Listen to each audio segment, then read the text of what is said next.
hello. Ôi phụ khá khai lời tụng á.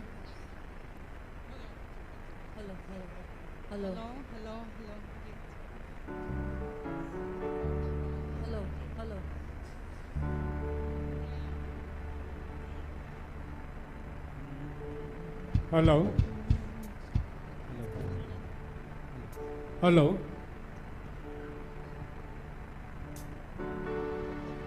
Hello. Hello. Hello.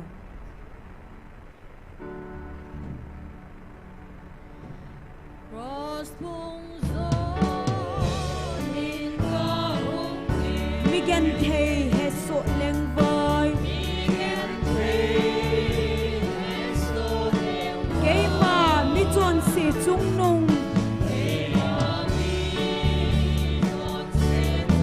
Tuôn vàng hạt đầm cả trăng đời. Pagay ng kataasan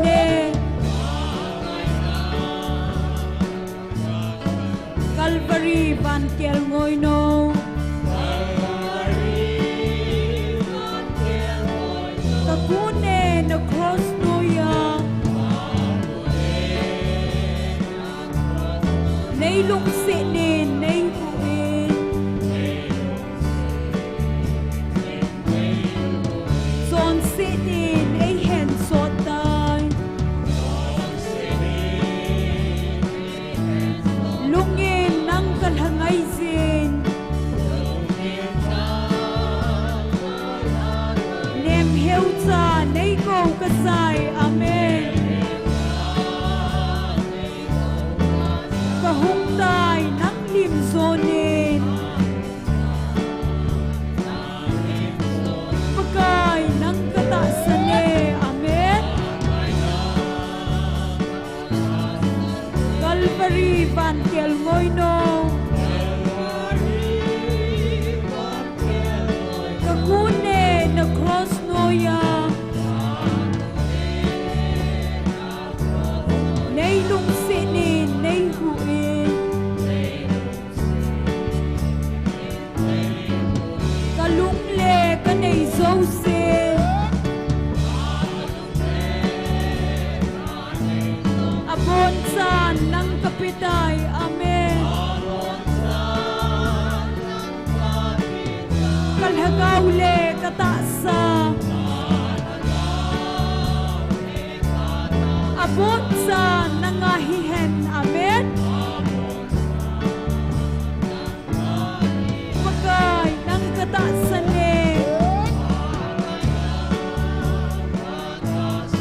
Calvary van kiel ngôi nô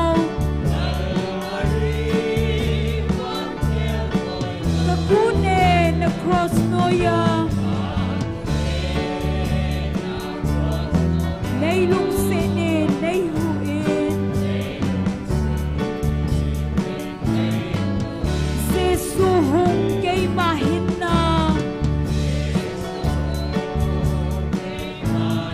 Aman kay ay sop hintay amen Atun sot in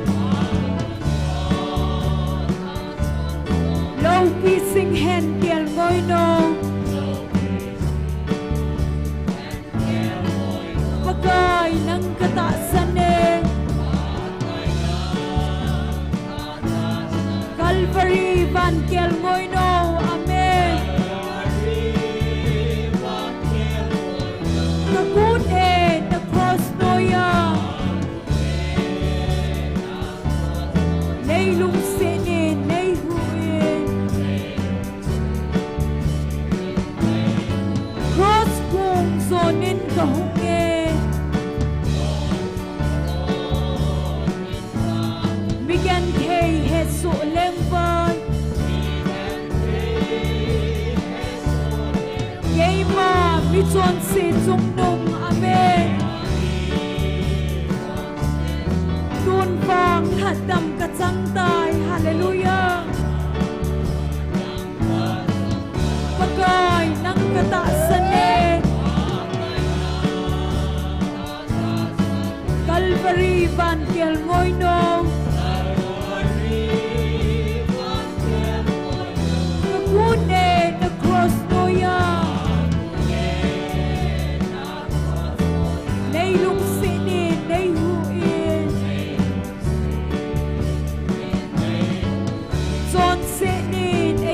so tai lungin ang kalhangay sin nem heo cha nay go kasay kahung tai na limsonin pagay ng katasan Calvary Bankel Moino Kagude na cross noya Nay lung sinin nay huin Kalungle kanay zose Amen Abon sa ng kapitan Kalhagaule kataasa Abon sa nangahihen Hallelujah Pagay ng kataasan Calvary Bankel Moino Kagun na cross noya Nay lung sinin nay huin Zesuhong kay mahina Amen Aman kay ay sop hingdan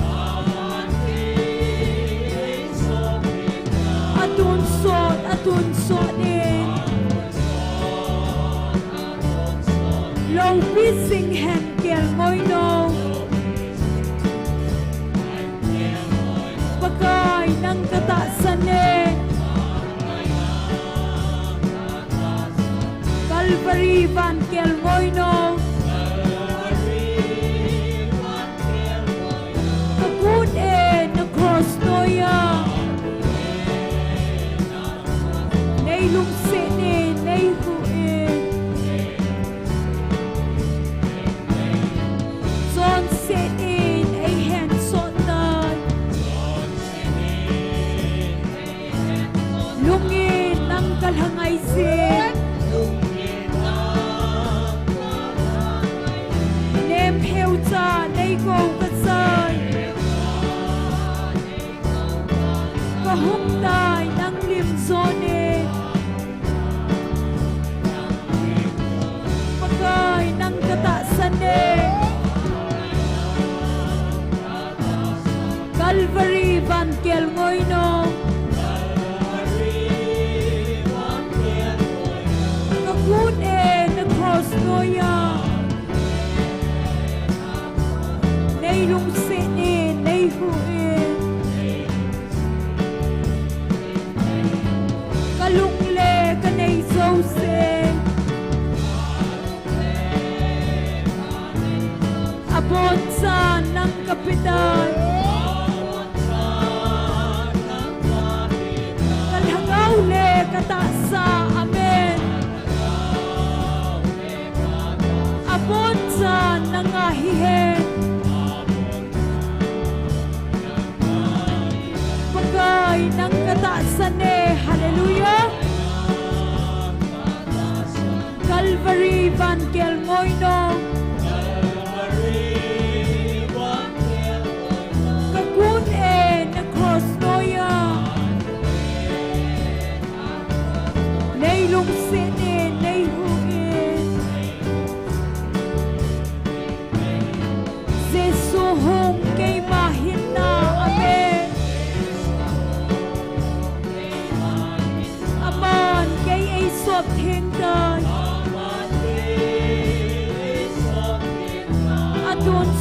Atun sot in Low pising henkel moino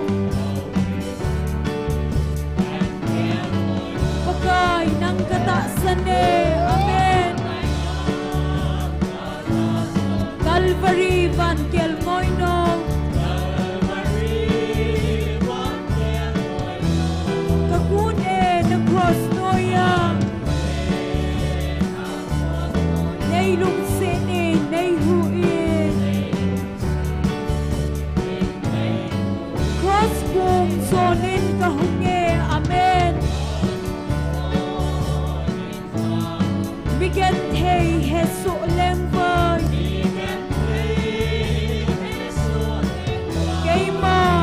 tròn sẽ chung nôm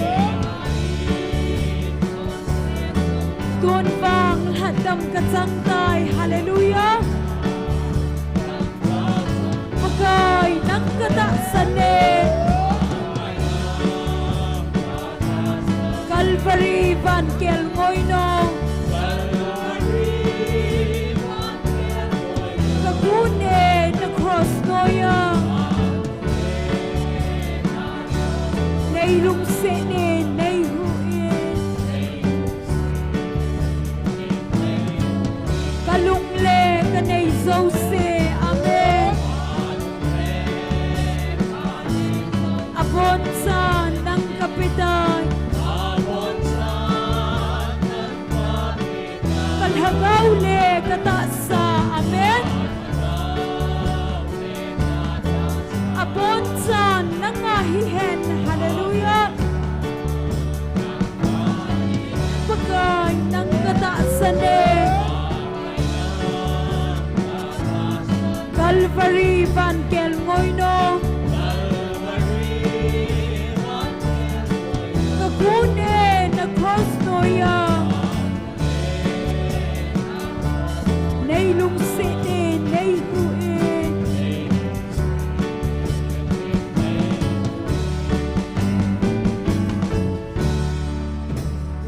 hallelujah Amen. hung ki hezin va mangsa lung gan the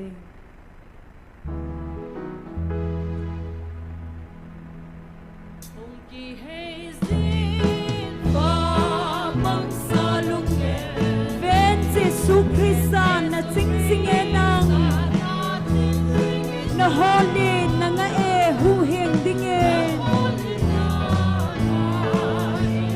gay sang lopin amata san loi sin lungdam selin na ko ve nang Jesus katien ngai sin Jesus na ko chu lung hai selin na ko ve nang Jesus hungon tin lung sinin ay ko vui naman low na dingin na nga singe amen hindi chen nang maba mga nahin nang matsunan higan thay atokan aming ay lut kitang chusay thay lo lungdam selin na kope ng sisun amen patien ngai sin sisun na kautsong lung hai selin na kope ng sisun humuntin lung sinin ay kopoy at hungay sin lang alung sin na hen kosunga na chon sin na pumangta lung sot hin kim lau su na musa tan na chon si châu se angay dam so tan lung dam selin na gove nang sisun patien ngai sin sisun na kauchu lung lai selin na gove nang sisun humuntin lung sinin ay ko vui amen hungin lam lui lam ti hung sot kinin kot pi se sua hung lung loi sin lung hai selin na ko ve nang Jesus ha chom kita lau ding nang agoma lung dam selin na ko ve nang Jesus amen patien ngai sin Jesus na ko su lung hai selin na ko ve nang Jesus hungon tin lung sinin ay ko vui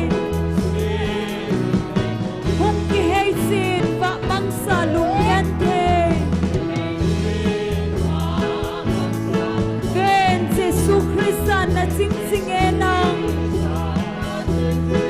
na holy na nga e hu hing ding e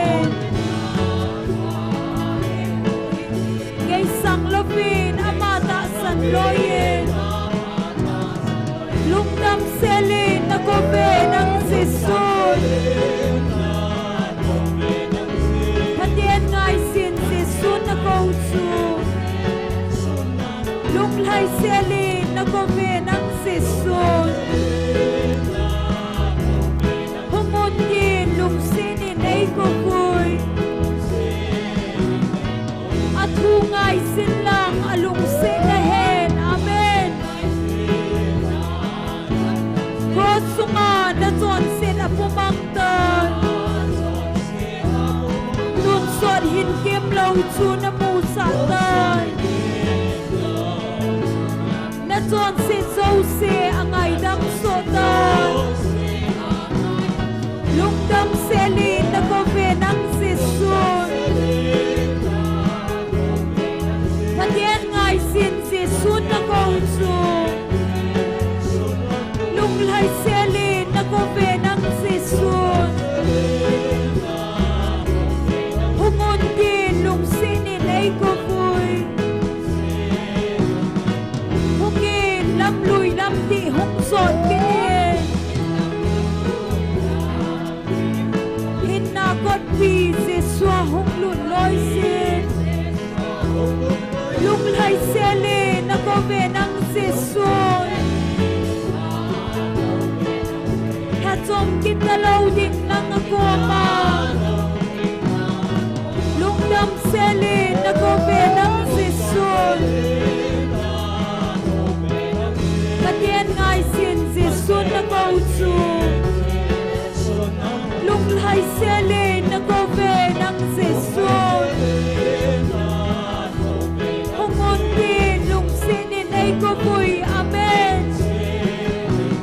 Hung kihay sin pa mang saluk yente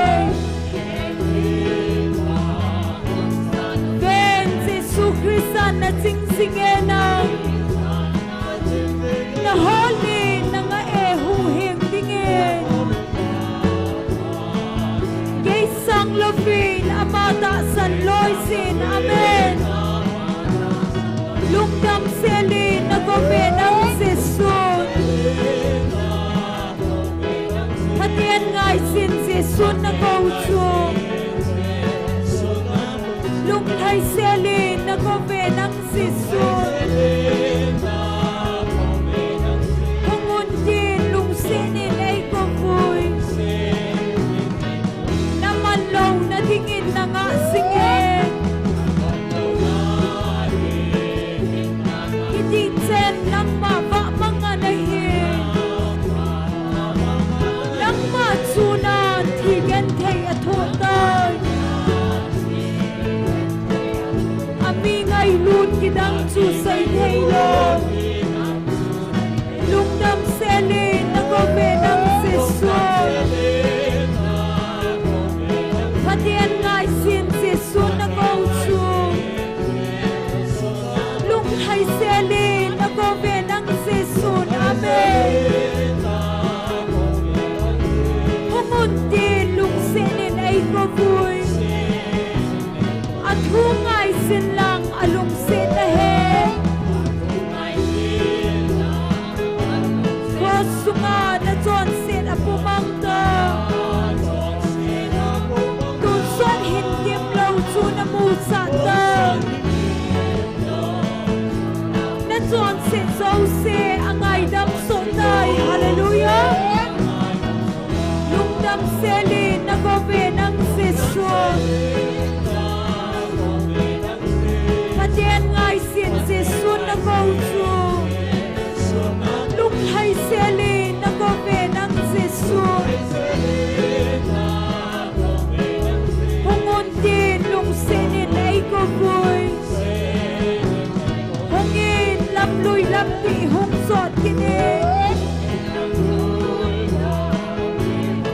hinna kot pi se swa hung lu loi se lung hai seli na ko ve nang se su hat kita loading ng akoma. Lung ng selin na gobe ng Jesus. Patien ngay sin Jesus na kauso. Lung hay selin na gobe ng Jesus. Hungon din lung sinin ay gofoy.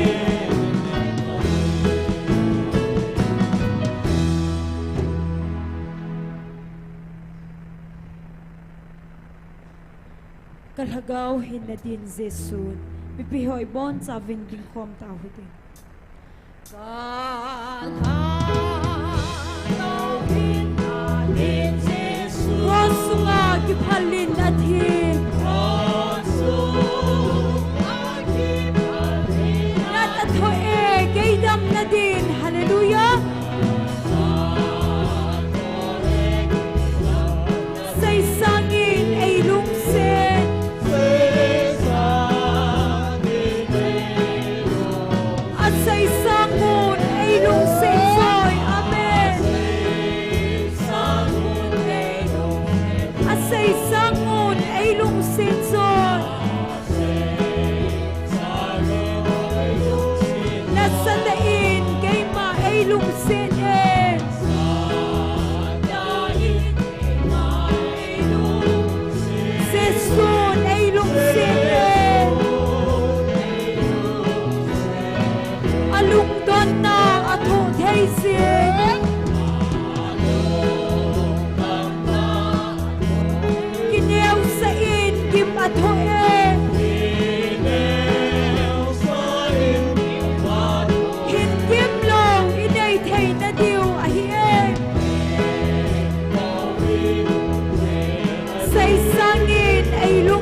ประเทศเฮงาไอ้ดาวพี่อวย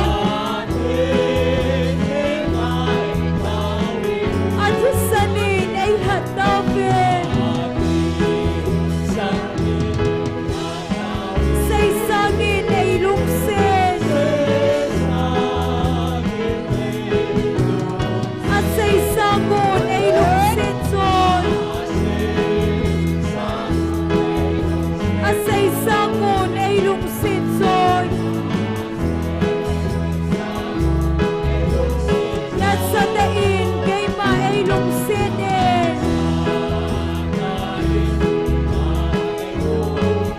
เซซูนไอ้ลุงเซนเองไอ้นายกวมเลกะลุงกิปา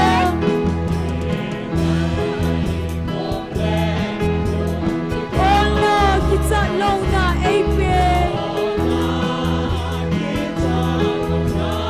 อามาอากิเนบนาทอนโลใส่สางินไอ้ลุงเซน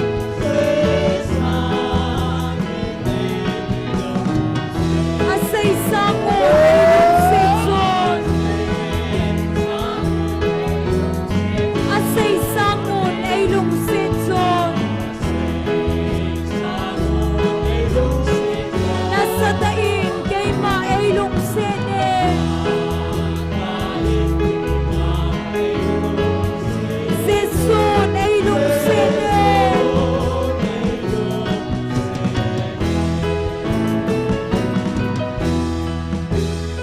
ฮาเลลูยา Oh, ปกายพาย Joseph. พระเจ้าเซน Patay pa.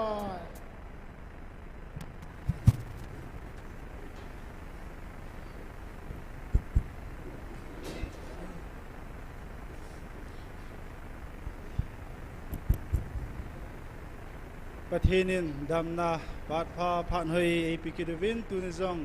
หากเอาไม่ตีเขาดิ่งไองันสินาทีเขาที่จอมจิงเทก็อยู่ว่าสุกิเลอวะใจละตีเขาจงกิปะถนนตาคำเบียมเบียไม่สาสูปาประเทศฮิซินอามาสเป็นปาประเทศทางวันในพิวเวไบเบิลจ้างมึงขัดหินซิมด้วยงี้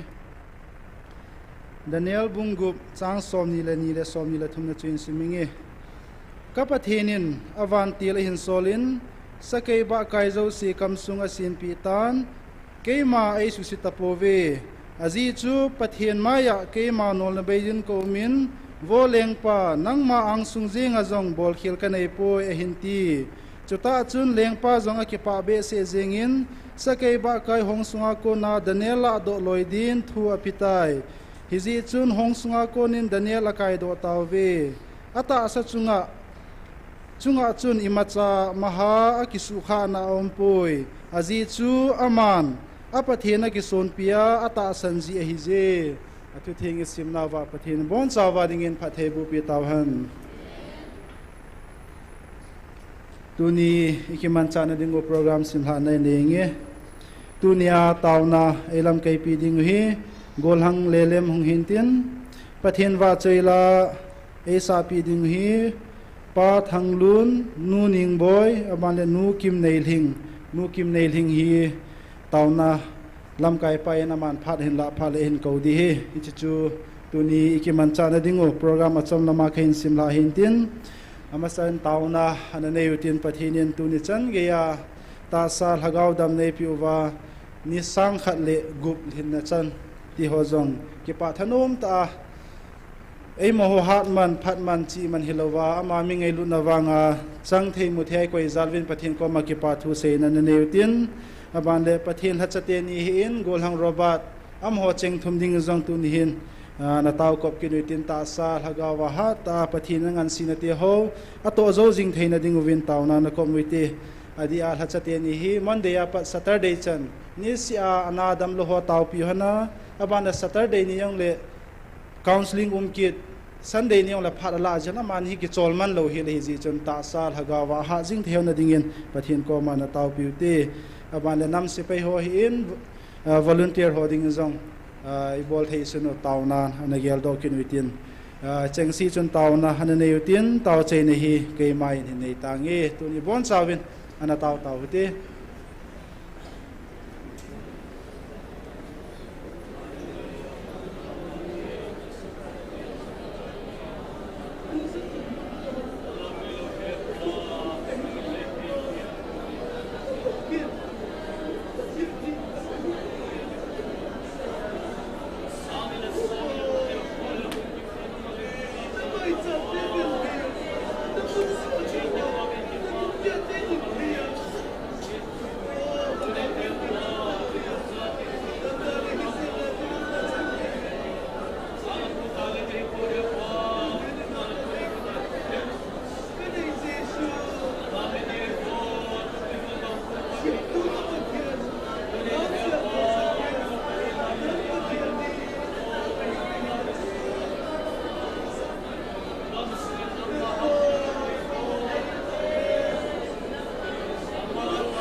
Hallelujah, hallelujah, ka kipa uve pa.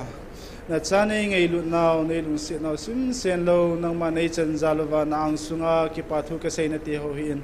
Nalha cha ti ho nga ka thum na ka taw na ti ho malama nang ma nei pu hu wa nang ma nei din pi wa ka program ti lol hing ta nang man nei chei sa di ngai cha ka thum na ka taw na ti ho zo si lung se nai san pi win ti ha na chu ati san man tam tai la do na je jisu na mi na khong taw khom ve amen. Tun program abanan chaluitin pathin wa cheila sedingin masapena pa thanglun aman hung sama sapenin tin aman hin sa zo zo le nuning boy hin zom dingin amani phat ka hin pi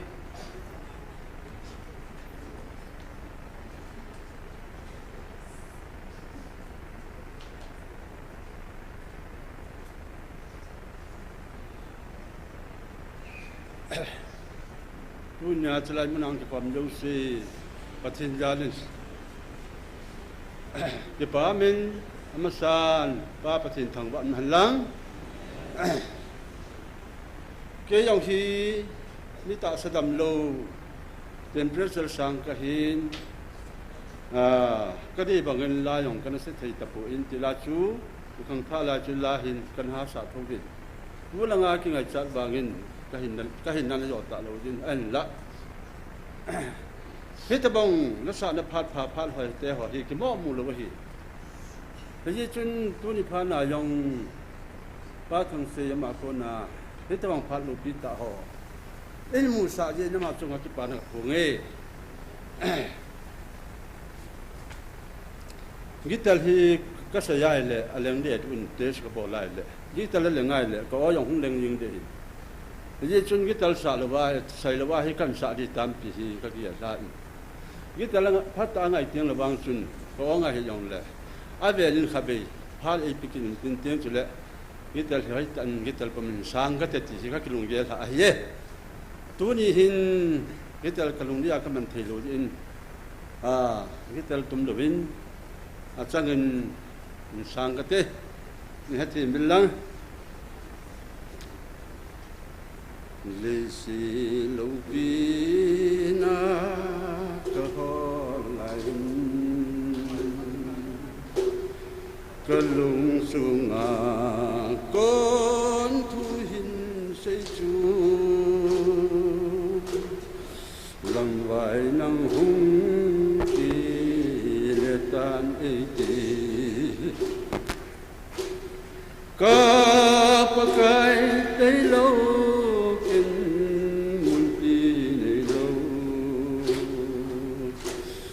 kalam vai na ko ne hun tan pakai nang kai lo na lo gan te jin lam vai te jin rong leng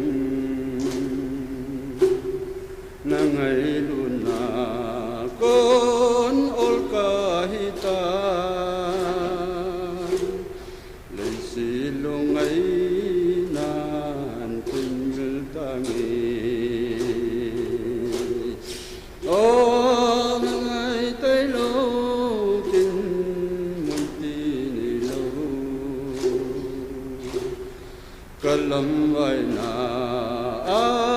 ko ne hun tan kai nang tây lo na lo all handam ko tin kai hin ku de kai hin na bon chan mang ka pe ni mang san pa kai na kin na di ka pakai tai lo kin mun pi ni lo kalam vai na ko nei hun tan pakai nang tai lo na tuần vàng đây sẽ chữ si tăng tinh capa cái na hin thu dinh bầu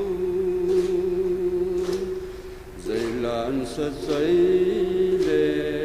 tangi kum phu capa cái tay lâu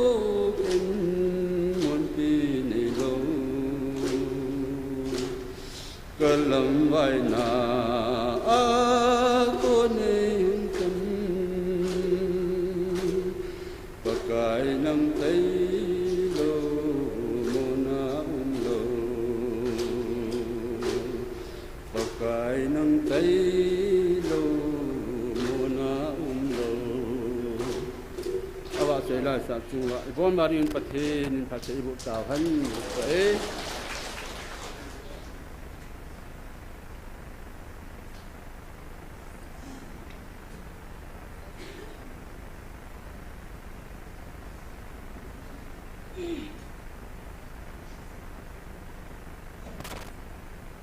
Amin tabang pathin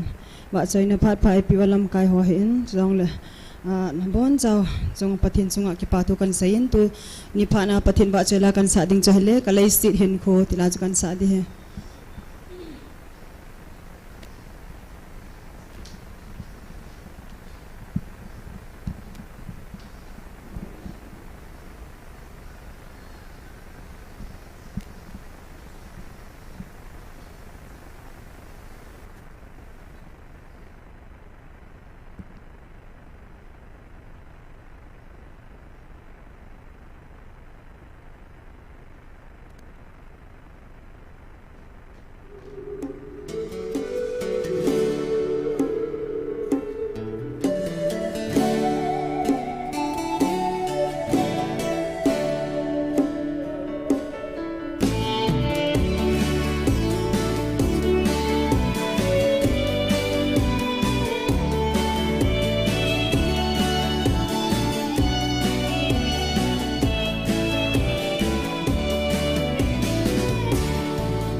Hãy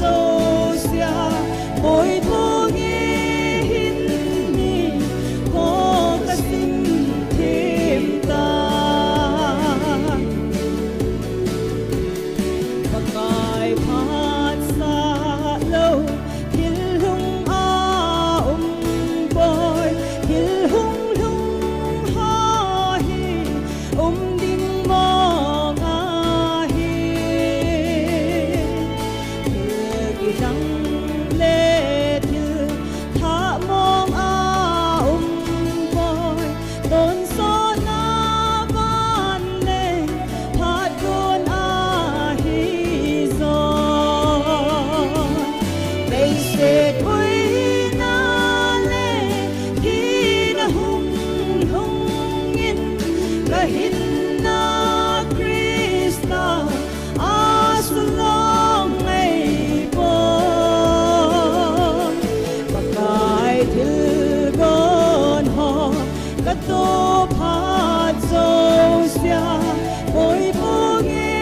Ghiền Mì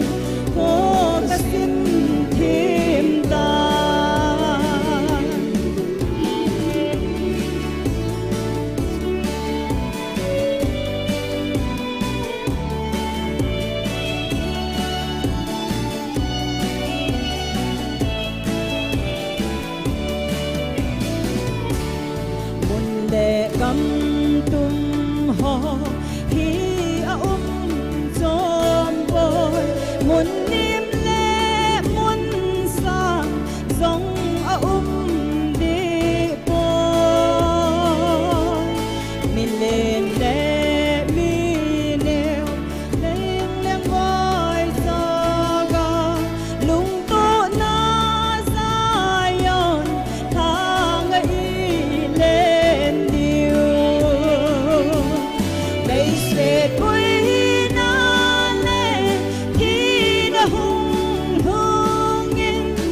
hinna Krista asulong may boy Makai tilgon ho kato phat zo sia boy mong hinni ko kasim theng ta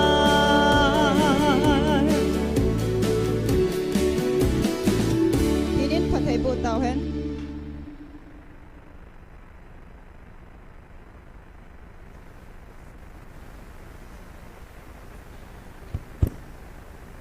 Pathin wa chela ngai ta ta hin sa do piu pa thang lu na hin nuning boy amani chunga ki pa thui sevin amani zalin pa pathin thang wa ne piu ve tuin program aban hana chal ki nuitin tunia tauna elam kai pi dingu gol hang le lem amana phat hin kila intin aman phat hin la sunga hi pathin wa chela sa ding nu kim nei thing zong hin ko ding ken he se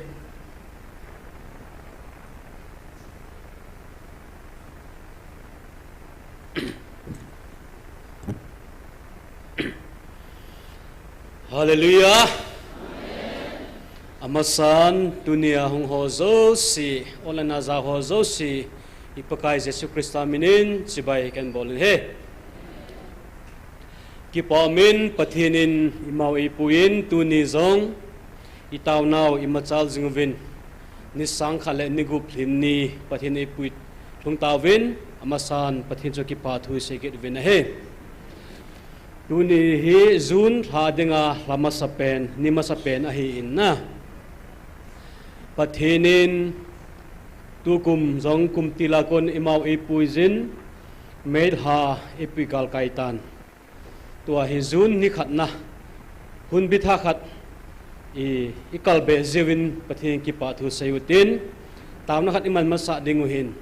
taw chaiting le lasading nukim nei lana ki goni ka het sa kinin tua hi tilkhona iman masanga sermon ai lut masanga tawna iman masa dingo he tua lahong kisa chu iga ngai hi chan hi chi lei sit boina le thi na hom jong le pakai Jesu Krista la ho kiling lo di movin na tuni chan ge ho jong pakai Jesu Krista ta san ho atu penin ho tu chana boilo wa itaw na pau hi pathen hagaw puina zal bo hi ji pathen ki pa thu sei dingo he itaw na ding wat sun masa penin ki pathu sena na mangutin tu thachan tu chana epui pathin in hagaw thing pathin hi zin pathin ki pathu seuten na phat chi sam tu January February March April May hi chan ge pat epui nawa i bol khil to khil tam ta jangum ding hi so thu pha I choyuwa pathin ngai dami thumuwa tu tha ako na hi asanga hat chele hoi che hagawa nai to thi ding pathi hinga itaw ki ding he sule apani ne dinga chun hislai ministry in ataw pi zingovin itaw zingovin ki pa omin to itaw zingo ngai na lai dinga he ministry chungsa nga hin khakaga se no min tul ha ho hi ke ho taw khom ni jong hong hi ki dinga in thwa chele jong ki se thonan tin lungela chun dama hi chun October November lang ka hepoi disabled ho members ho hi kem kinei pikilati togun kinei panahitain tinga chunu lepa isung mite ho hi chalai hong kho mo zo sile online na zawa avai nunga na ngai ding ho jong kain sia hin na tua ko na hi taw na hi chi kem di gel do pading hi tai loi chapon phone jiu vin tu ko ma hai kem I bol lo diu ham ka se na cho bol ding a he ai là càng buộc pi lang mun dang am ho ite ka hong diu hi tam ti hi tai na ama ho a thangai ma jing ovin hung nom hung dinga la bui na eta azia chun ipila pathin I ma zo se bol he pathin hi ine yuvin ama ki nga tawute pathin ei gut pi nan de na a pha cha itu lagal jong itu tan pe a ke ma jong pha pep seu zau kham di pathin e pi dinga I taw dingu he ti chu pani na hin chule a members ho hi nei taw pi win katino min he he chela gmf de member ho hi ke ho taw khom ni jong la mi ka tam chau ta po win ai chu ki kai khom ki pui khom a ha zin hi chakala chun mun chom choma che na ge na nei ho hi ta tengule ala to la chu le khal hong ki khen chu lang go tu hong ki le vale che le jong ha ji chun tam ta hung thei ji lo hi win na a hung no mo hung thei lo a hung thei wa hung nom lo a ki ma he che je a hi taw na ne ha kop ding o hi sung mi te hon na e chu hi in chalai ministry a na tong ho so si members ho hi in hi chalai tu in ka in devotion ka na sei ji in hi chalai mu na ki tong ho so si hi pathin na a hi in ane pe na pat alin pen chana thu se ya ko na la sa hi chalai mun su thieng ho ba rum su thieng ho buhun an hun tu lum om ho so se hi pathin na ki to na hi in na chala instrument ne ho so si music drum keyboard guitar hitata abona ampli mixer microphone ho so si pathin na hi hi choi pathin man cha lo ale boi jeng the je chun che taw nai gel do pathin ki pa thui se yuwa hoi che de ngai taw na lai de ti kana se jing na he inga chun hi che point ho cheng chu gel do utin tu hin hi chalai ministry adi mong in tu ni tha to hi tokil honin taw na ga manguti ti chu kan sei no min hin taw na mangutin taw chane kan hin mangin katin ting la bana chalu te ipon chana taw te amen hallelujah amen hallelujah baki me ni kapati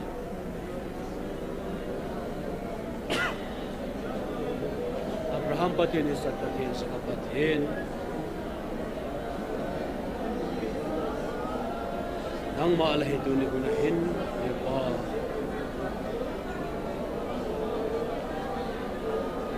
nang kalamalapan lawi chana thawon me de kahi sikun duni gunahin Dudha zun tari kalai musa abanding kal kalai kahi proji lang su kong tu tunin nang malapan lo chana thawon me kahi lang su kahong kun ki tu ai sa ministry hi ha dalan sa kumana na puisi alat si pisi kamau li punite ho sigin pa laki ki pa do kaung ke ho ban pathin he pa uni ho nahin ho nang kalamala panlo he chun he pa thwa me ti ke tunin nang ho ban pathin adaw thin ka pathin he pa nang ma la Tuni hunahin ban pathin outkin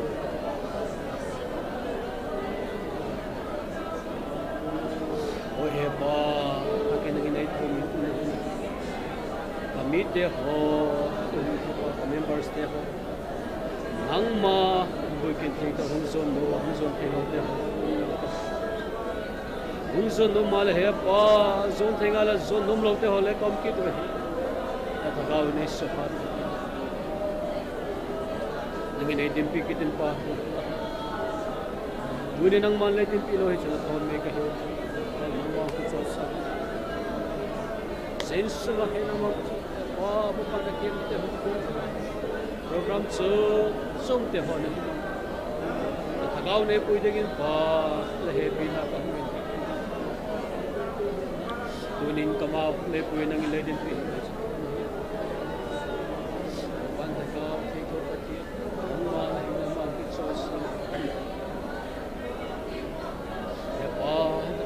number share komple ko so tamnali na niya ko so sinan man le anak sa talong sa dong pagidingin hinaw ko makit sa kayo dito te bay ngai den ding so kahipo he para punta kahipo ko o dapat gawin nasin kasi tagmin malay ka ang choice sa inyo pala happy na alobi na ang sulang kakita members de ho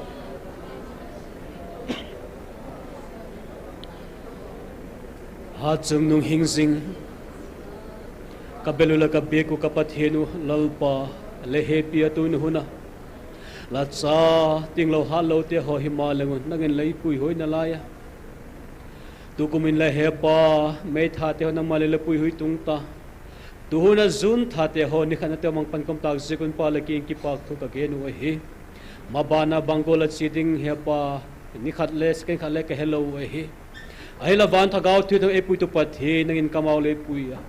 zun thate hole pui kalka kita hepa kum to nang mala thagau le pui digin la happy na kaungen ki tu he hepa tagmuna ministry sem te ho kanega go te ho nangin le pik te ho members te ho bon in nanga hepa tu khu kan kol saki tu he ni tam tak te ho adinga mal som nai the digin zemun mal somala umpi dingin pal happy na kaungen ki tu he tu te ga lepui hoina le dim pi la yum pi na ki pak tu kahungen ui lopina chaimen nang ma kahung pe bang kim la thui dingin kalal pau je suminin kahungen wa he ola tu hin la sadingin nu kim ne ling pha ga pi te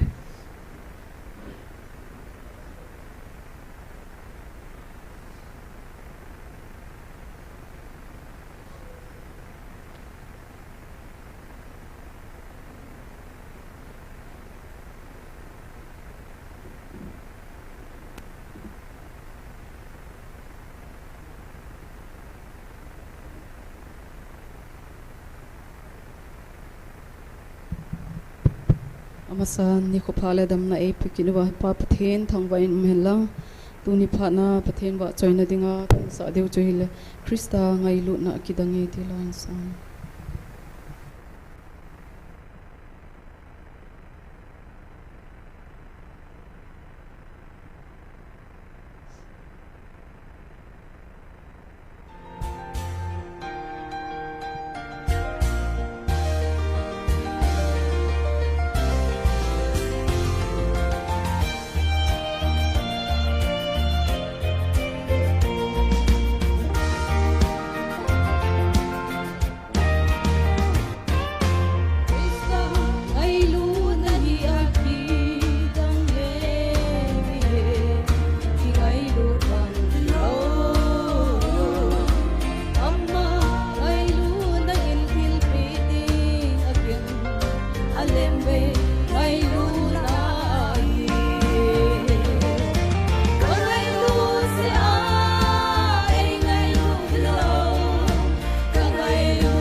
thầy bộ bị tàu hen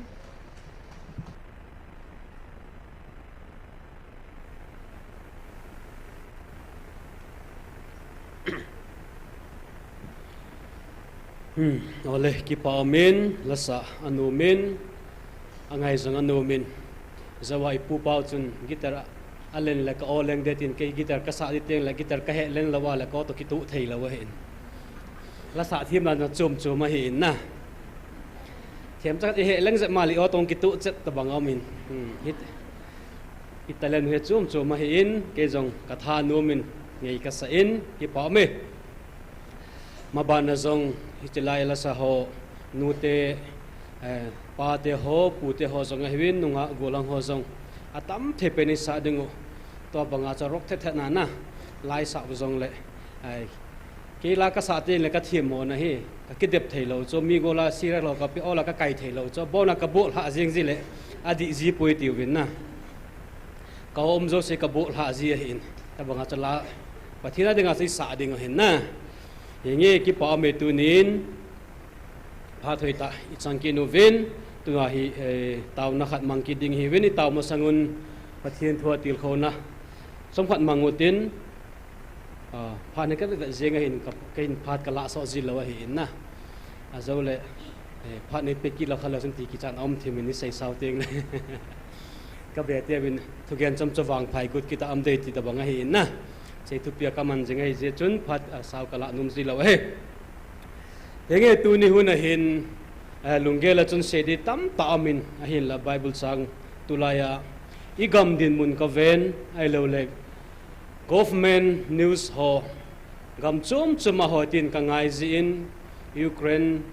Russia ai lo le Iran Israel Palestine ti ho USA ho hi national news ho hi ka ngai ji in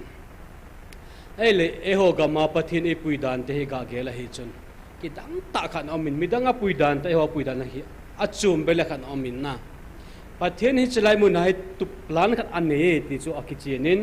tinga chun bible chang ki che ta khat amin na ye chun holim na mangutin i bible chang hi i bon chawa he sawa hin a hin la de chumin pastor thang nen sim do pe ki la ka no men Matthew bungup na changa ko na chang som langa chan chu sa ta ga sim thau te thu ki che ding in na Hello.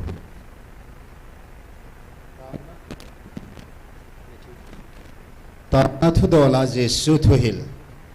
Matthew bungup changa panin som nga chan. Nang ho pathin hi nga na taw tingule. Mi phalhem ho to bang hi un. Ama hon mi mu dingin ki khop na in tin le lam kon tina dina taw ade juna hi. Ta be aka sepi na hi ve amma hot sun ki pa man akisano wa hitai nang wang na taw ting le na ing sungdana ludin lang chile kot khain gu thima na pa hinga tawin chu ting le gu thima mua na pan nang ma na sa adinga hi amma wang chidang nam dang te bangin na seisa vel sei kit hi un izi inamiti le amma hon thu tam ta sei chu japan te ti angai to vena he hezi chun amma ho to bang hi un izi inamiti le na thum masangun na dei na ngai chanu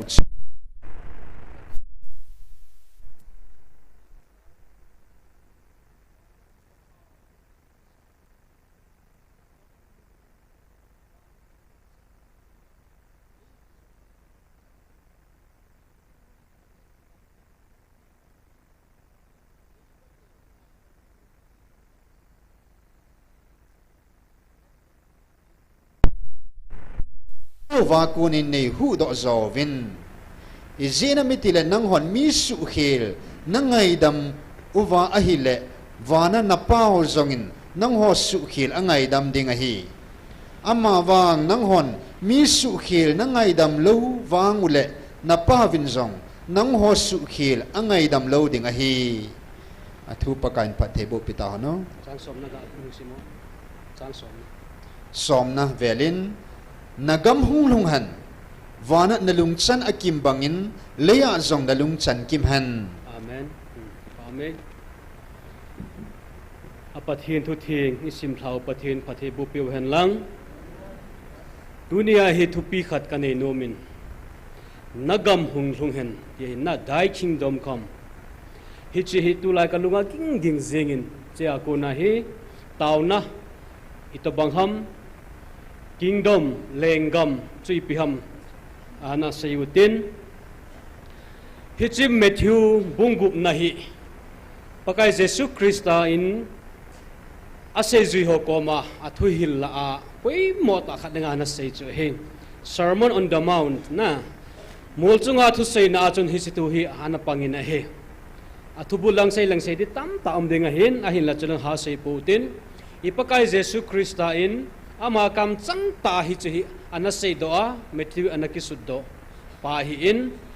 sapang ho zo se jong inawa ko na anaki bai hat skula jong tauna na ki mga kisa insunga jong hisi anaki hil I het so ke hita in ahila ibo na ibai hat wang ba so azui ha pen khat ahi in na Bible chang la chu tu hin ga veleven tauna to tauna mang di zin tauna hi ipiham ipizia I tau ziu ham ipiham ingai chanu koi koma itau ham koi ham itau now e san pia khathe ebo a malsom na epiding lungin ga geleven kanomin he ama sa penin tau na hi itau tengula ibola imit isi ziu ham na imit isi nguvin itau ziwin khat ve he khompia ka chi in khompia chun mi khat hi phat pan na hi tau na ding upa khat a covid na hi ahong ding do in amit a ha san ahong tau ta na hi ai la mi zo se mit si de ham ta so ki vet to win ka kinui san to win ama la tau tau jing ta a vai nu nga cho tau na hi mit sin de ti Bible la ki ji poi ti cho na ta san wa ki ji am le a ki ji le wang cho ka he pu na ma te ki tha ho ngai be the hin na ai la ka se num pa chi pi ham tau na pa hi ibola imit isi ziu ham imit isin pa nu le I ko ma te ho disturbance ho hil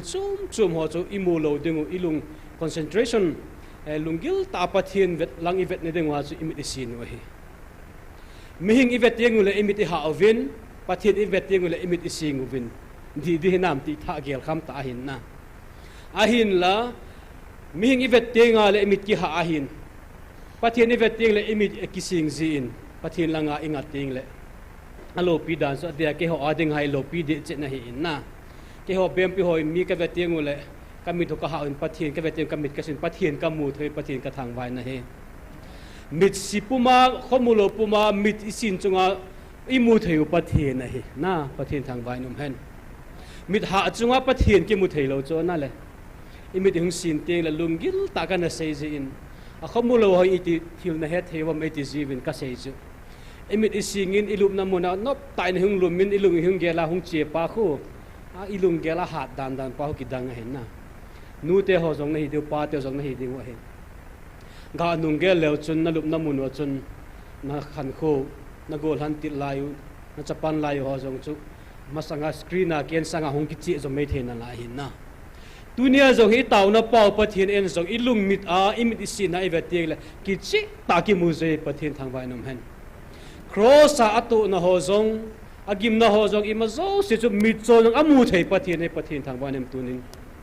supite ho hi si pa ko ma chu tunia hi taw I hive na I taw tengule mi phalem te ho banga I sei sa se ya elo le kholai dunga mi he na taw te ding ti na hi poi lungil ta taw pa pathi adon bu zo hin na is a light evangelist in on a say taw bin ke jong ka experience in ke chalai muna to jing taw na man lai jing ke hi ji chun ni kha jong cho evangelist mi ta pu na ma hi alel be alu tan na a taw chai jong a he pun bana man amen ati hin mi dam tho he na ai intention pa chu pathin na het hi so angai cha pa chu na hi che pa chu he a hong lel be se teng la taw no jong so ka ta hin bol ji ta chu abang kha chu na lung ke lo tam ta hin se yuwa evangelist nun ta sa ga bola pakai dam sa ta second khat kala second is ke ma taw chai ta na tieng le a taw pi ho chu lung na chim ji lo chu e bang a pathin na a to dam tho chu la pathin thang vai num hen hi chi pa chu ha tawa ha pen a phanai a hin la i o sanga chu i taw na point i lung kilaw hung kizi pa chu poi mo hin na i lung chang to pathin na kinai na pa chu poi mo zo na he taw te ho hi chalai munin jong obem bemin pathin thang ba taw te i taw di mong he hi chikala chun i lung gel pau chu pathin ko ma hlu ni nam ti pa chu gel lo ding he ye chun taw na hi atam talu ompun pathin taw vineti a hin i taw ding hi i taw va le pathin ap ding hin na i taw lo sawa jong ap o hin na i taw le bol ap da ding ham i chu thumakaya taw na poina i taw na pau pathin hi i mazo si amit sing ho jong amun amit ha jong amun na e bo nai pathin e mu transparent ja ilung thim ve pa pathin e ama hengai taw ji wa hi i mazo si ilawai pe the pa pathin henga ta hi win che chu i taw te ngo jong le atha ta bia lungil ta pathin ang sunga hi ikun ding he ti chu kain se masanu men he chule azawai bible chang sim nawa chun pakai taw na pakain ase ji ho anazilsa ana seimu wana kapau pathin pathin hi van ni ti win wana omin na addressable so kevin namin ki za hen pathin min hi ithang wa iza ding he za ta pathin afalo omega van til ho jang a theng te awa choi chimlo pathin a hi hi chuki ngai nim ta tu ni hi kineu sa ta e hola a thaga wa hong ki phung ji hin na hi chipa hi ga gel teng a lo pi da ni a ki ngai nim chana pathin ni lo pi che hi bove tunin su pi te ho e hon zong i taw ting le pathin thang ba na pathin hi lo pi na i pi ji ding he ala tu ne se nom pen su dai kingdom come na lengam hung lung hen na dai kingdom come pathin lengam chu ipi ham tu na hi lengam thuwa ho lim de kan nomin he vanoi le set even he chun continent aumin country aumin state aumin alo la district village alo veng sung umkin na laivin chum hin gam inei su kevin lengam inei vin he Europe azong gam len ta ti chun continent America azong omin Asia azong Africa azong ti chun ikikhen ovin mun chum a country azong gam chum ikihevin lengam inei su kevin he ai la hit lengam ho zo se chu boundary anei su kevin he ai la hit lengam ma vai ho ma lenga to la to ho zo se jong chu tun so na to de kha cha om pove kumza to jong om pove na leng herot jong ai lo le leng pa jong to jong hi e ho ga ma jong hi modi jong hi kum zakat lenga lala to lo de so Xi Jinping jong to lo ding Kim Un jong to lo ding Donald Trump jong to de lo ding na hitia hi alengam vai po na phat pathirin a good pi ding hi government dan ni constitution dan na chun kum so ma pole nga ading kum nga pole nga ading ti chum ki vai hop na inevin hi chun ki vai ho movin lengam ki vai po na hin communist omin republic omin independent omin ti chun country chum a dictatorship jong ayu movin has na gen the na tam ta kala chun vai hop na chum omin mi te jong hi ki bang lo a hin hi chi vai hop na lengam ma hin jong ipiham i vai hop danwa ko na hi gam nom lo tam ta om ki na lain a hi 90 sun lai chun kum masang jeb lai chun gam ma vai hom has na tu tam ta anomin Saudi Arabia Africa alole Uganda iti ho adia Uganda ho wa noi le se na ki se min thanga hi in aleng pau chun mi hi thisana hi piham tui hal ti dem thisana hi dang cha ta chu mi tha mi ki that ki god akhut kitan alu kitan anna vet num zeta chu ki chep na ana za je mi asinga sang ana thau jong o ma hi na chibo se chibun ki vai hom da ne chu ma hin India chun democracy ti win mi pi vai hom na mi pi lenga ma him India hi na eba ngai tu din mu na iwa na hi chun che jong hi democracy jong hi che zo lo hi tam ti hi lunggel na sa ta in aum ta na hi igam government iwa na hi chan ai la gam dang iwa ki chun communist gam omin China lang ho omin North Korea jong omin kuma sa jeb jong chun ga ge le chun news ana na mu kha ding wa hin ke yong kha ve mi se na kana za kha in a president pawin thua sei lai ta a MP khat ana lul hu in ama so that no ve ti chu thu sei lai alul hu zong le danin tha na phal death to sentence na the e ho zong hi thu sei ka thu sei pa anal hu ven lang hi la chon pathianin i piang lo thalem na che chu ei gama lo he na howina thu sei thiep evangelist pastor nop ta thu sei le e ho zong nop ta na ki muzi zong ki uma he na isaya la kapai na nop ta kai mulo hoya kai mudhyam kitiki na lai seding he dan dan we ho he dan nei kan lo he na ai la gam danga chu ka sei ma banga chu a president paun thu sei la he cha banga chu alu hu zong le tha the hi chu la ikidan dan chu hi chi leng gam ho so se chu a to phun hungum ding he na vai hom kum ki khel ding a pha hungum te te ding he india zong tu a he bjp na po hin Amazon Congress ana po in paso ta jun ki khel na ahungumin tu zongin I ham ti ni long ki khel ki dinga hi e ho gama zongin vai ho mi ki go no vin ale ku ki in pi ai lo la thil chom ma CSO chom ho organization chom ho ki go ngovin village azong authority youth club ki go no vin ai la ahun bin ya ki go nga cha chu leng gam na ki tonga hi phat lal hun phat chu ma hi na ai tu na ise nom pa pathian leng gam hi wang kim ti anei poi pathian thang vai num hen hi chi leng gam nei pa hi abul le atop alpha le omega a hi abul azong past azong present azong future azong na pha chi sa jong chu ama ana hen le laban siama ima zo se na gong tu a ima zo se ama khu noya na koya thane ta a na pa chu dunia hi chi lenggam dai kingdom gam na lenggam hunglungan tia isu no pathin lenggam hi ai na he hi chi pathin lenggam hin mida mu zeng the hi poi chi lenggam hi na hoyam hi tam ta nung zui te hon ado jing lai wa chun pathin lenggam chu sedan chumin anake sei na he methewin pathin lenggam ala van gam ti ana sunin epijamiti le hi chi hebrew context chun old testament khanga lai chun pathian min ana za jiwa chun pathian jehovah elo le pipia amina ji tiengu yahweh tu aji tiengu la khu ana sop thin jiwa se do ase do ngam ji lo za bol ta ana se jiwa hin chu teng la ami te ho do ta het him ding wa chu pathian gam ta van gam ti an ha za in he bible zong vel tam ta ana ki sunin vel som sa gi wa le na ki sun ne translation to ki ba lo dung ji chun ana ki khel ding he hena hi chileng gam pa he ko hya mane Isaiah bungku na lang su bung sanggup na lam ibet kin na hi sun sapa pi hi ven na hi chi chapa chu ko mi pakai Jesu Christ sa hung pining thu ase ama ahin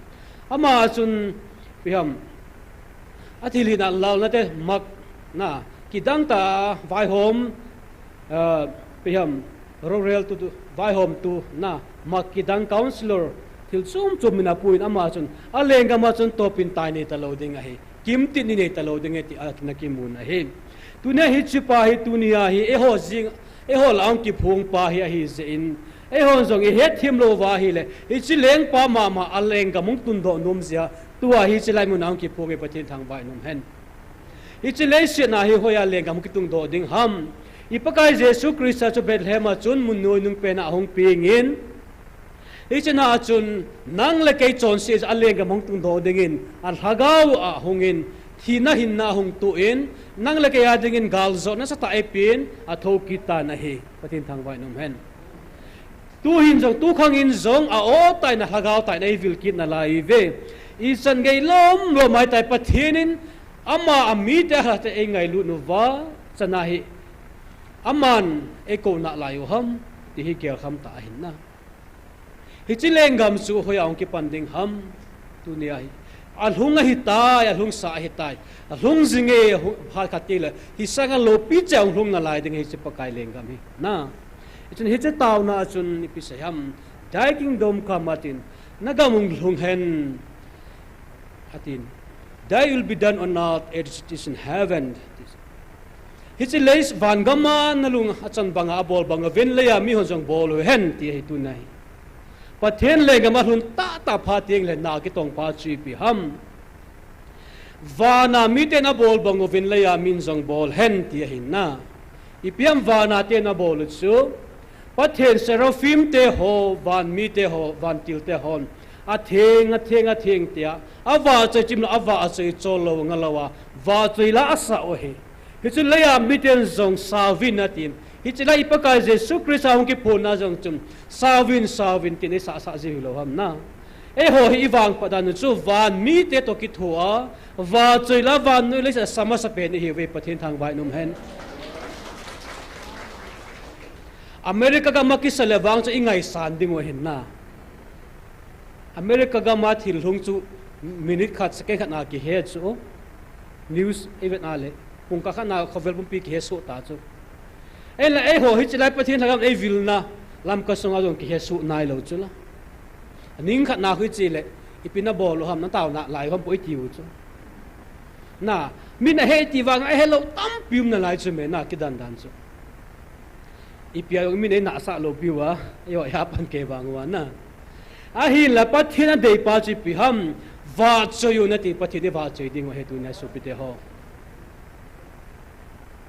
va choi na hin thila ti thein thila bol thein dam na ome ka ti no mi nei na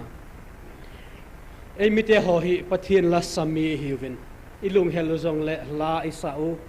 ilung hanu jong le la isau na inop mo jong le la isau nunga he la izo le jong le la isau izo jong le la isau lami mong hi ve na van ti lo ta ki ba naw che hon jong ban ga ma jong hi tia chu to jong isa wa hin ba na jong isa ding o hin na e ho isa chim lo ding o he la sam mi lo ho kon so asa ti la van ga ma jong chim me the hi ve na e ho wang chim lo ding o he pathian tu nai wa choin pathian wa choi ding a pathin e de hin na jon wa choin hen ipia ma bol the thil tam ta bol the dam no me hi chlai mun wa choi la isa win ila mo win ana asa i dam mo ve pathian leng ga mong huna ama vana mite bol adei banga lesit ai bol ting le pathian lunga hai ting le dam nak ki pa na lung mun amji pathian thang vai num hen i so pite wa tu na i wa chei la sa u ho hi anom che na angei che chen hi che i ha su lo ding wa hi alam te the ilam ding ki padam lo ding o hen na David jong lam chula leng kha jong lam chula na ke bola kalam ji lo mi ti le kha ve kalam le ka khut ka ve na mi kha bu ka su to mi ka be to hi le a boy min na ke ho he kalam lo zo le nei oi mo lo ding o he kalung thi moi kalam mo wa ka khut ka be wa ka ki chop tho hen na hong lam ta ta le ke ho ve nga na ma tha ding o hin adia bem pu ho ka ka hong lam ta ta le i le tu le do lo ding a he ya chun ho ka kien no hin ha laman hong lam ding o he khut ha be ding o he pathian ni wa choi teng zong le obem be ma zo ka si ma banga chu kein ka o omzo se ka bol ha ji le min adi ji poi control ji ka control the ji lo so na ya ka o jong be wa ji hi chme min ngei ta la sa tieng le ke chun bon ka bol ha ji hi tu ne se no pa chi piam pathian ni wa chi ninga chu pathian tunin opha na ta sa dam nei sel na pai pen na lai ve pathian thang vai nam hen zawa chun he pu chu nang satan ka go than lai kana sa jin tuin wang ka sa zo ta pui atin na aphat ngum the hi supite ho i hat phat ni sa the phat no mai na i bol the phat no mai pen ai pathian ni wa choi chim lo ding wa he ha sa na ge the na tam jong le pathian ni wa choi te le pathian ong ki phung ji na bible jong khalani na veu te o Paul le sila chu FSC khuwa sungkula zela tan lai wa chun na ipi bolu ham sungkul zeleti jong le mun ha sapena rip chunga koi we hi in ala hi chlai mun ha supi bolu ham amane chun all of people hallelujah ka wa chai Emmanuel ti las ausla pathin thang vai num hen ha sa gen the tho lai amina vo jing lai wa chu jesu na hin na num ki pa na thagu ti las ausla pathin thang vai num hen hi che sopi to hi cha la sa pha na wa chai pi ham ling ki ho na zel bang ho na kon kha ho zo se ki ho nga a zel nga ho le sunga ta hon hu hing na ne chela pathin lopina chang hen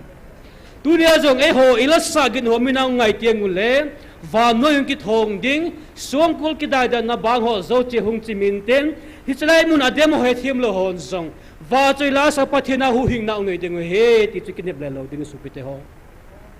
i va choi la sa ko na me tam tain dam na mu ding he na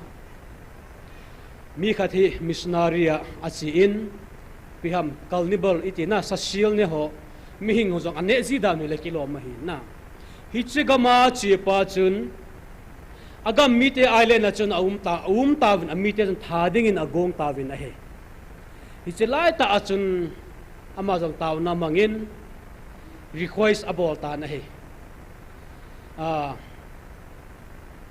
ka thi ma sangin la ka sa de tin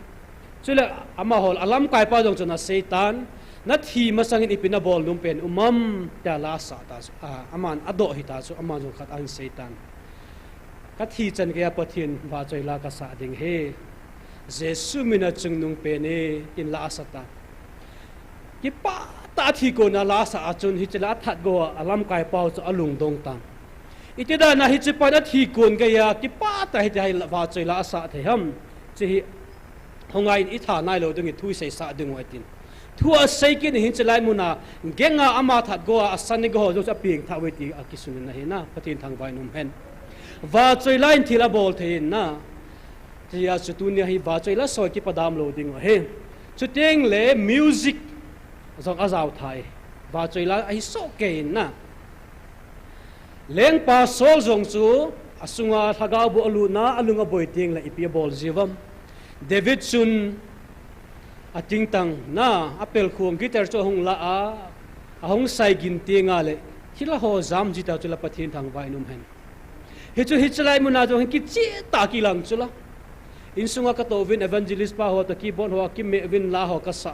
ang ki se bule asunga ka pita ho song ki phung taw chula na music bol ka ngai ngam po ve ka ngai the po ve ke ho ding na ngei wa an sa wa le ti chula e ho music bol jo pathin aman the hi pathin thang vai num su pite ho tel ka se ma bang in nei i bol i tham ho so si pathil pu ni nga bol ding ka ti na dunia hin na dam nai pe pa hi e ho zong i the in so si ilung ge le ta sa pum pe pathin i choi hoi ding o he pathian leng ga ma lun ding a cho wana mited bol bang chu pathian lung lam i bol chu le se na i bol ding wa choi la cha pakhat na hin apani na ka ga se ki nom so hi le i hin khuwa pathin choi a ding a he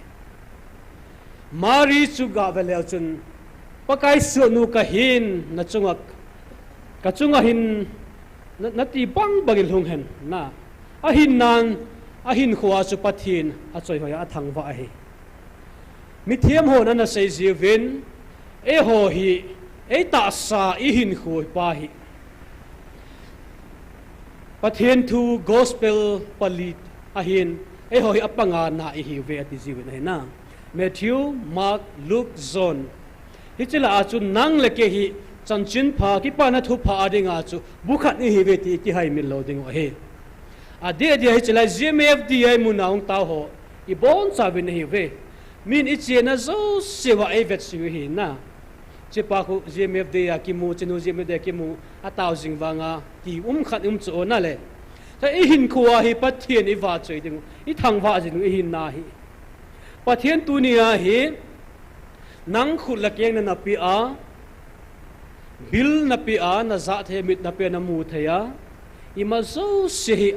akim se la pathian na pi na la e mi wang pa na na la e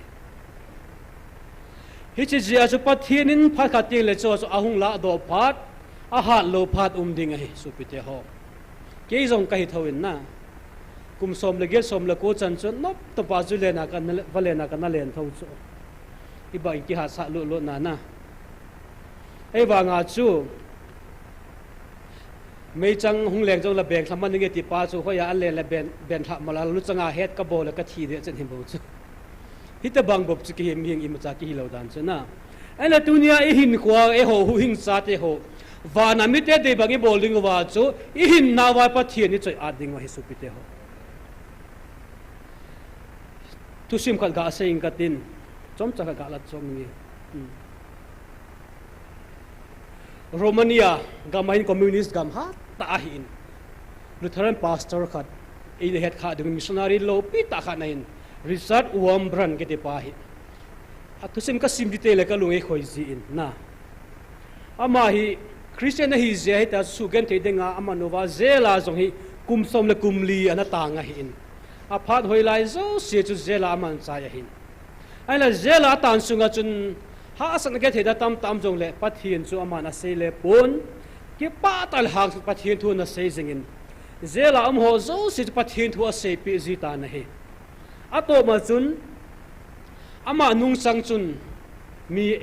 utilize compound impression na ane ta na he sum kula atam pi zela atam pi ho chun a ko ta vin ele tua na thu se pa pakai jesu krista ti jing pa hi koi ta bang mi ham atita atiwa question na bolta ama jong alung khamin abe dong ta na hi pakai jesu krista chu chepa to bang chu he kitile koi man ata san lo diu ke ti chu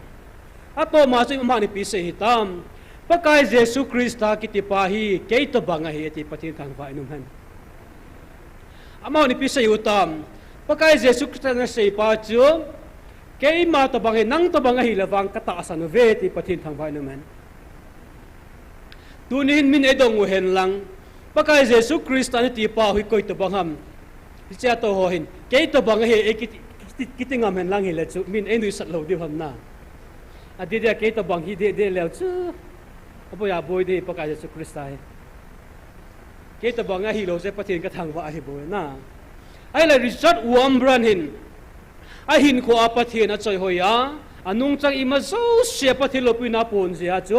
pakai jesu krista se ke to bang he tingam chula pathin thang vai no men hita bang mi ho chu pathin azza azia hi bowe na pathin in to bang a choi san ji hi pathin a choi san ji a ha sak gen the namuna zong pathin thu se phu nai ta mi tam ta zel muna mi kilo ho so mang ho tul than ho jong pathin hu hing na chang hi ve su pite ho turin nang le ke in zong i hin khwa hi pathin le ngama tun ting le che chu eya ko na jong pakai jesu krista ong ki choi hoi ding hi pathin thang vai num hen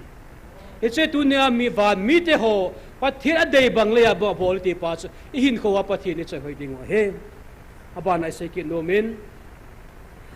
pathin leng gama chun ipia mi ti le pathin leng gama ti pa chu ne le don thu hi poi na bible chang sim na wa chun nisin kane khop u an ne pi vin itau ve tunia igami boy now hi nisina ne khop ai boy lo zi wa boy hi cho nisina ni chenga inde khop di be pathin ne pe lang kilung hai jeng lawang chu igamwa ka ni im lo ding he na corruption lo ding he nisina ine khop ding ine yowa ilung hai lo zi wa he igamwa ki pong ne na ne gu cha gu kham thei gu thei bol na alien te lien che alal te lal che na igamo kham thea dim ta hi o chei su pite ho episam te du am zewa house na idel zewa pathin in chu anan dei lo zia chu nisina kane khop de bep ane pen tin tauzi minati chula na hi chelai ji mep de mu na ho hi che ka taw no nisina kane khop e pi pathin ka thang wa ne he su pite ho tu ni in ne khop pau pathina hi cheleng gam pa hi ne la don thu hi lo zia chu ngai lut na he pi na ki pa na cham na mun na rom bung som la bung lin na langa chi vet chan akisei na hi pathen lengam chu hi to bang chu hungi dinga hi na pathen lengam ma chu ki ngai lut na ilo le ki lai na kilung set na hungum dinga hi tan chu wana mi te hom pathen lung gel chu agam atun diteng le hi chu tuai agam atun num se khal khat ki ngai lu vin ke ma khat ka hi ba no khat hi vin eti pa chu ngai lu na lawa igam inam ki tung lo de pa chu pathen lengam tun na ringa chu ngai lu na poimo pathen angai lu nai vul zewa tu na alengam hol na a pathin alengam atun no ma hi pathin thang vai num hen supete ho hi lengam chu pathin lengam pa chu hi che ahong tun ta te nga le to pin tai ne ta lo ding kem ti ne ta lo ding ahun bi si ta lo hi na infinite hung ding hi tai pathin lengam ma chu hi cha ho jong kha kha te le ilu ding a he apali na ka sai ki no men pathin lengam tu ninga chun pathin lengam chun lengam na to omin asu na zana pathin ichoi hoi ithang wa ding hi tai revelation bung sagi na lang chu ibet na hile asu na zanin pathin leng cha wa 20 hi mo hin na hi che pa chu pathin lengam ma chai ho jong chu i bol ding wa he chu teng chu la hi che lengam chun na la sat kil ta pun tin ni la tha mai wa za hung ngai ta pon tin alengam lu piung hun ting le na se pha chu le pathin ang sungai ho jong no tai kho sa ding he tai ka se ji ma banga chun hi chilaya ka loi ho tiang gol ke pon ki phu ta po vin tin na amulo jong kahin mu dio valo pi ta pathin va a chu e ho isal va wa ium khom ding wa hitai e chi pa pathin le ga bang thun ta ta ting su le mit son jong khomutan tin ai lawale elbain lam zo ta din nagong i khoza tan tin ham mo jong chu pathin va choila sa obe bang ki ko ding tai pathin thang vai na men se teng chu le akidan de dan chu ngei le belam kel ngoi no na sia le kel ngoi no ta khom ni bong to sa ke ba ne ong ta khom ni gul to chapa ho ong ki chiam khom ta ventin pathin tang thing thawa chu hungum ding a hita na hi hi che pa chu ga ge la hi le thanga yum ma ma zingin hi che gam chu lungmo na cham na ki pa na ki tu na gam chu e gam sunga jong tu khu na jong hi tu kha nga hi pathin a le ge atun nom zia to jong a thaga wa e vi lo hi hi chi o he thim lo zoi pathin le gam hi a hi na bang tai ki ting do zo lo wa hi na se punat am su pi te ho hi chi lai mun a hi le se na hi lengam chan chin chan ding ho van gama dan ho i ho i thopat no hi ta na i ki ngai lovin wa choi lai sai pathin thang wa khom ta win hi te hi lo pi ta khom hi ta hi chi pa hi ga ge la hi chun mi wang phala jang wang pha chung nung hi ve su pi te ho dunia hi pathin lengam atun dinga atom na ka se dum pa si pi ham pathin lengam chumidang na pi dinga hi pon koi ma khon ai koi ding jong hi pon hi chi leng atun na pa chu e nang la ka ya ki tung ding ai dinga sun tunihin ilung thimu ve pa pathin na hi in pathin lengam ong ki tun dinga sun nanga pathinin koi ta leng atun na sun ngai dam na apoi mo e ipakai Jesu Kristan jong e ho i chon sit na ho zo se ngai dam mu vin ati sanaing haddo vin hitia chu ngai dam changa ama adinga khule tu ya si ma am hi vin na to ama lenga ma nop ta van ga ma mun sim na agol lu dinga achai te sa ta pathin thang vai no men hi che pa chu i chan ding o he tunin e ho ku ki zo cha te ho e mi te ho hi ki tha gelu te ipi zai gam sungai pathin lengam a characteristic ho lung thei lo ham pakai taw na itaw singuvin ka chon si naw ni ngai dam movin ke hon song ka chunga cho so ka ngai dam movin it is zivin ingai dam ta ta hina dunia ingai dam thei lo ziwa ikingai dam tu thei lo ziwa he pathin na to thei lo chu pathin hagaw na to te le ngai dam na omas angai na pathin mi ngai dam zia na to je bove supite ho e ho jong hingai dam na ngai lu na wang thila bol thei e to jong hi ho jong ingai dam dingo tam ta ine yuve sa le lang ine yuvin chung lang nui lang ine yuvin in sunga ine yuvin loi le pai kala jong ine yuvin hello le email matewa ka jong ine yuvin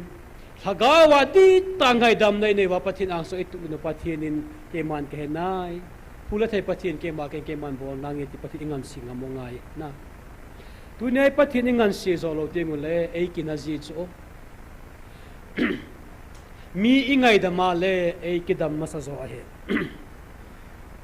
toloi ho khat professor khat asin mi khat ka vet da amin kai ma sa associate choi pun atila chu anakin no mo thim khat a hivin ka ngai dam the mong mong lo hi tai ti ka mu sin le ke kana zin ato ma jon taw na ka bangin pakkai ka ngai dam me ka ti ngai dam ka phungin ama jong ka sen ka hin ngai dam me ka mo ti na ti phalat ama sa in ke ka dam zo di pathin thang vai no men dunia zo hi ngai dam thelo khat oma ai lawale ivet da khat ama ingai dam lawale e inat che ding bo hin na ipakai Jesu Krista ko mai taw ji bangal chu ke man ka ngai dam bangin nang zo ne ngai de meeting pathin ko mai ta ingai dam ding o he pathin zo ingai dam ding ai bitia ho chu ngai dam na apuya pui mo ai e chen tunin imazo se thil the na lengam bol the na imazo se pathin na ahin hi ama lengam hin top ni talo de jesun pathian lengam chu tunia hi pathinin hi che lei se na jong atun no ma he wang gam bo se pu su pite ho ye chen tu ni huna hin atha ta be nung gelo tin pathi apaka Jesus Christ ta na I hil pa hin thy kingdom come thy will be done on earth as it is in heaven hi che van mi te dei bo abol bang chu lei se na mi ta jong bo hen ti pa e bo the de ngun tu hin paka hi nga tawote na taw na mangutin ta na poin sing katin itaw chai na hu tu ni hin de chumin pa manglal na lam kai pun taw chai na man piting ga ma ka chil no min lo ha lo na oh sorry ala omam katin khopui lo le pastor thang neu ama taw na mangdin hanga siloten na taw chai na dingin ama na tiwogin tin ki taw na point dingun pakai na lenggam chelesit na zongin ke ho kuki zo chate sang na lenggam di ta chong kitung toin tin tawute na chon ngai lu na nepeki nu ven na pathiren ngai lu na nape vinge eti ahin na ahin la ngai lu na ai pia de bang ta iken san the povin tunin zong hi chengai lu na cha thadai di nai pon pakai hi chengai lu na chu nei la mang pe hin nei pe be in gam so ngai lu na pun na dingin tin taw kit no te siting le ngai lu na ting le ngai dam na ing bel ma te ngai dam ti lo so ngai dam thi ding un taw te ngai dam nan na atong thei su pi te ho siting le aba nai taw ki ding sui pi ham igam sunga hin icha inaw mang thai ding ba mang di ho kham na theya lam ka sunga ai la tui bom bazar la iga vet na hi chon ni ha asin le hitia hi zu kham sa ba igam sunga dim zo tan hi chi ho zo se thaga mang thai ding ho zo tam ta hu dom the ding in taw ki no te poi mo pen pathin in aleng gam hi cha cho ama ho atun no ma hin na pathin lengam ku tun ding in tun hin a tha ta ben ilungil so sien taw na mangoten taw chai na pastor thang ne pe din chui pha chai na hong ding ai tai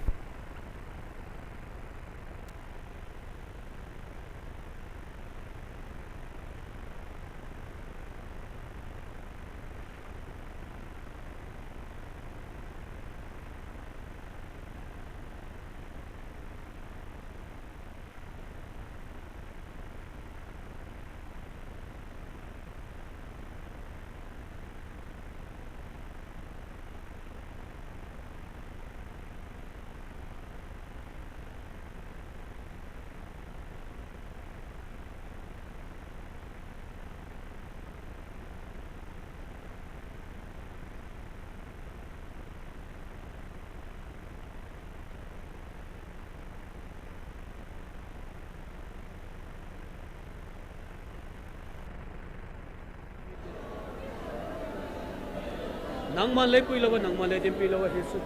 ho me ke siku o tunin lawan ta gao thieng thawin nang ma ka pui mo tha ki alo pi na ong ke choi sang ke den thia pa agam sunga hin nang man ki happy na ki lai nan na la leng gam su he pa ba na mi ta dei bang su o bol bang ta ken la bol ngi nang man le ki imala tu na hin nang ma ka ngai dam nan pa hom alaya pakai Yesus Kristus nang mahong ding kitin o tu ni buli tu se tang bai nang mang ki chos nang ina yung pi ding pa la happy na kang wen kitin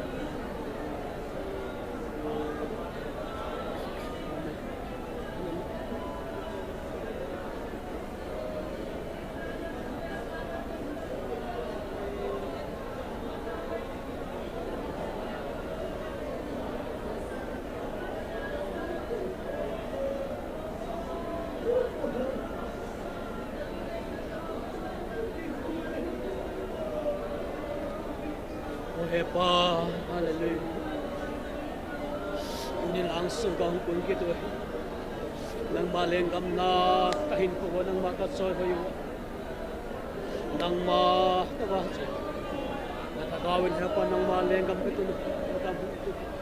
laga mungtung hen hepa zay sunga laga mungtung hen zay kau cuma laga mungtung kito la hepa zay sunga hin oh simbal ko la kau cuma mungtung mau ibu yang pala happy na kami. O ban pathin thagaw thing ka pathin nang mal.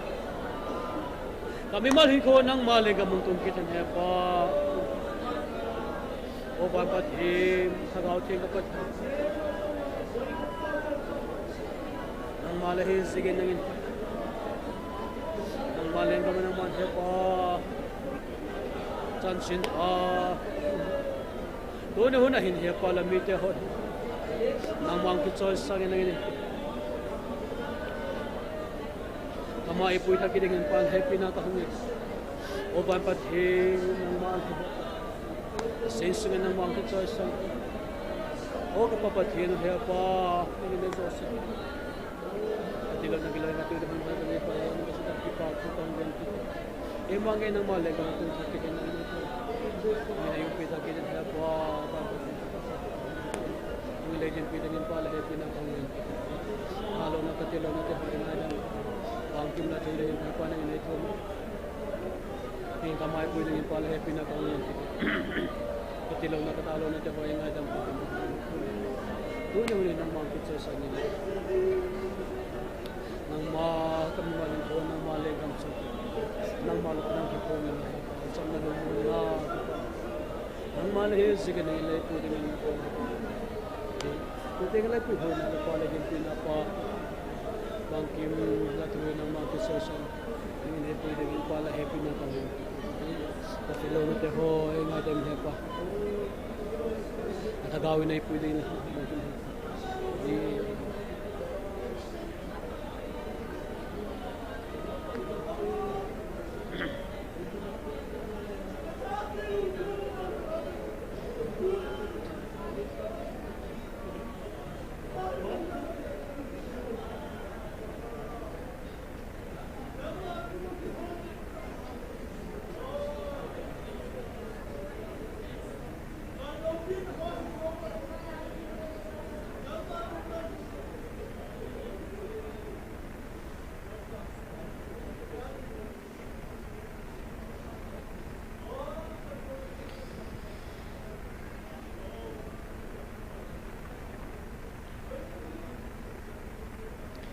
Amen. Hallelujah. Kay manay kilhan diw ham. Nagam na kilhan diw ham nay nati banguvin. Tunit san ge nang mga kilhan siin. Nangakon pathe na nagam tip nga zingin. Namun ting kan belove. Nang magam ting hung loyhan. Nang magam tip hung loyhan. Nang magam sam na lenggam. Son pa na lenggam, kipa na lenggam kagal dot singove. Na minsalin na lenggam na ikelit pi uvin. Bunbu pati nang ini ikelit pi di benong kahong tao kidove. Kanam sungova khalat kingay lut na kingay dam to na invite home tahan. Asi senang ma vai home na boka de jabe paka. Utsan ginataasan hot sunga nang malhagawin vai na home tan. Leng le hu hing pule galam kai nang manapang singati ka heaven na minteng katang ba ve tu sun pa na zong na minzala ka ki man sa khom naw hagaw me ka ti khom naw tu pa tang sai the nga nei ko zala bin na minteng katang ba ve na hat sa pa na din piin ki ho zo sing nei din pi bin zini ko zong na avela taw khom the ding na ang sunga na munting nei puin khom ben na khut hong give up sein thang va in kanam pi diu le na lenggam nang magam ti madingin gal dot pumin ke patu sein hu hing pu pakai hing jing na ju jisu menin kabon sabin ka hong tao ko mo ve amen.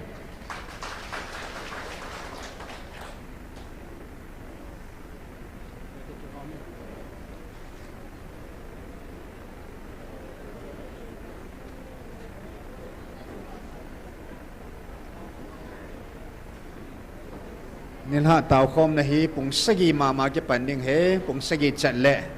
yam tia gung ha zu be se le pung khai tabang hi pung khai tabang hi hong vai gui gam sao ho de nga he